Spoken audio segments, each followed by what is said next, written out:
Hi, happy Tuesday. It's that time again. Today we're going to talk about something that I have never talked about on video or through email or really in any capacity. It's not very commonly talked about in Florida. It is more commonly talked about in North Carolina. So I thought I would bring this up because it is a potential issue in both states. So we're talking about radon gas.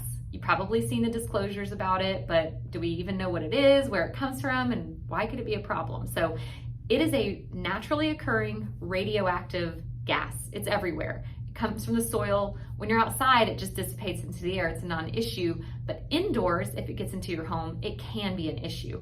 So I did not know this. I read this online. It is from the decaying of uranium that's in the soil. Pretty interesting. It's the second leading cause of lung cancer in the US, which again, I had no idea. So it is something to keep in mind. It's colorless, it's odorless, so you just don't know if it's in your house is one of the issues with it. In public buildings, like government buildings, things like that, it is necessary, it's mandated that you have a test for it. It is not necessary in residential properties. So we think of radon gas a lot of times as being only up north or only in houses with basements, and it is more of a concern in home with basements. However, it can enter any property. What happens is here in Florida, we have the slabs, concrete slab for the foundation of the property. If you have cracks in that slab, which just happens over the course of time, it can get into your home through those cracks. A basement allows more of it to get in because there's more access points. You have sump pumps, all kinds of drains, more space for cracks to occur. So that's why it's more of a hot topic in the northern states where you have more basements. But it can happen anywhere. It's a concern anywhere. We had our house tested in North Carolina for it. It was about $150. Well worth it just for the peace of mind. There was a little bit of it inside the home, which I think you just can't escape, but you don't want elevated levels of it.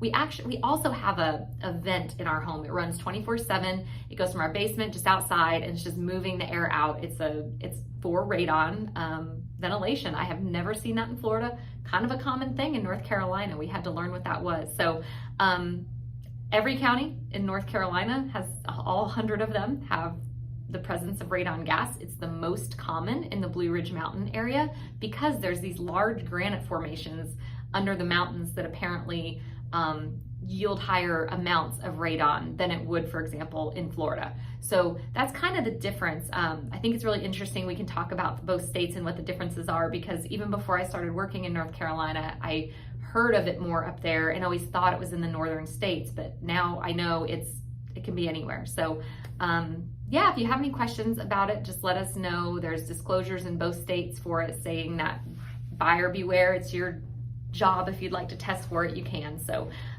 hope that was helpful, kind of some interesting knowledge there. And if you have any questions, just let me know. Thank you.